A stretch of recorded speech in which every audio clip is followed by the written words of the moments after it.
এসব অসত্য মিথ্যা বলা বাহিনী, শুধু লুট আর টাকা, এরা যদি নেতা হয় যা হবার বাংলার মানুষের জন্য সেই দুর্ভাগ্যই রয়েছে। তৃণমূলের কাউন্সিলর বললেন তিনি ভাজা মাছটা উল্টে খেতে জানেন না, তার কিছুই জানা নেই, তিনি কিছু খবরও পাননি।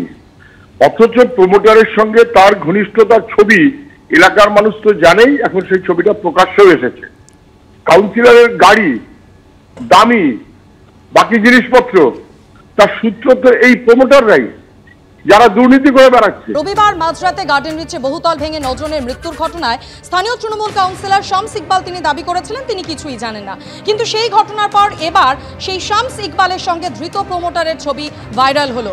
দেখা যাচ্ছে শামস ইকবালের সঙ্গে ধৃত প্রমোটার মোহাম্মদ ওয়াসিম, তার ছবি ভাইরাল হয়েছে। এর আগে ঘটনাস্থলে গিয়ে মেয়র ফিরহাদ হাকিমও দাবি করেছিলেন যে বেআইনি নির্মাণ সম্পর্কে কিছু জানা কাউন্সিলরের পক্ষে সম্ভব নয়। যদিও গার্ডেন রিচ কাণ্ডে ধৃত প্রমোটার মোহাম্মদ ইয়াসিমের সঙ্গে স্থানীয় তৃণমূল কাউন্সিলর শামস ইকবালের ছবি প্রকাশ্যে এসেছে।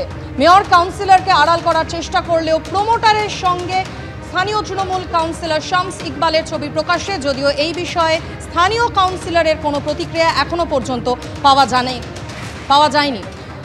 আগেই শামস ইকবাল তিনি দাবি করেছিলেন যে এই ঘটনা সম্পর্কে তিনি কিছুই জানেন না, কিন্তু তারপরই এই ছবি সামনে আসে, যে ছবি ভাইরাল হয়েছে, যেখানে দেখা যাচ্ছে ধৃত প্রমোটার মোহাম্মদ ওয়াসিমের সঙ্গে রয়েছেন স্থানীয় তৃণমূল কাউন্সিলর শামস ইকবাল।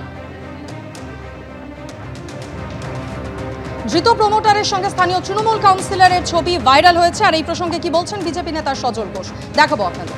আমি আপনাকে এটাও বলছি, ছবিতে আমি একজন কাউন্সিলর, আমি বলছি ছবি আমার পাশে দাঁড়িয়ে 1 লক্ষ লোক তুলে ফেলতে পারে, তাদের সবাইকে আমি নাও চিনতে পারি।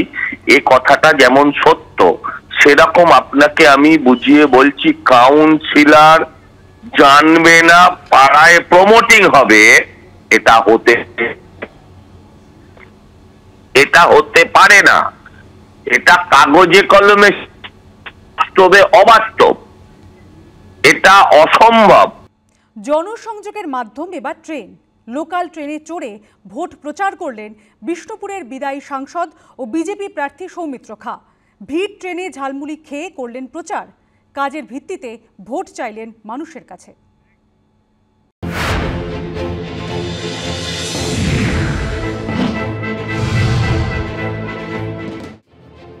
সাধারণ মানুষের মতোই লাইনে দাঁড়িয়ে কাটলেন টিকিট। লোকাল ট্রেনে চড়ে গল্প জুড়লেন নিত্যযাত্রীদের সঙ্গে,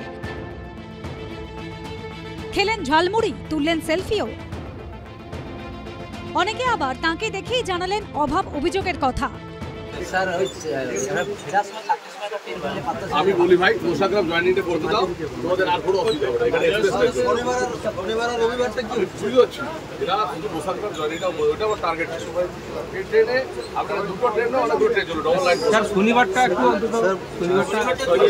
শনিবারটা একটু ভালো হয়, শনিবারটা অনেক বলেছে।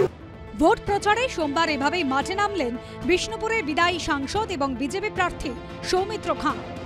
মোশাগ্রাম জয়েনিং 30 তারিখ হতে চলেছে, তো আপনারা সবাই মোদি গ্যারান্টিতে ভোট দিন, মোদিজিকে ভোট দিন। ভারতীয় জনতা পার্টি সাংসদ হিসেবে প্রার্থী আমিও হয়েছি, আমাকে ভোট দিন। বিষ্ণুপুরে এবার লড়াইয়ের ময়দানে প্রাক্তন স্বামী স্ত্রী। তৃণমূলের প্রার্থী হয়েছেন সুজাতা মণ্ডল, বিজেপির প্রার্থী হয়ে ফের একবার সাংসদ হওয়ার লড়াইয়ে নেমেছেন সৌমিত্র খাঁ। জয়ের লক্ষ্যকে সামনে রেখে ভোট প্রচারে নেমে পড়েছেন দুজনেই। এদিন সোনামুখী থেকে ট্রেনে উঠে মশাগ্রাম পর্যন্ত যান সৌমিত্র। তাঁর সঙ্গে ছিলেন সোনামুখীর বিজেপি বিধায়ক দিবাকর ঘরামি এবং দলের কর্মীরা। তুহিন অধিকারীর রিপোর্ট, এবিপি আনন্দ, বাঁকুড়া।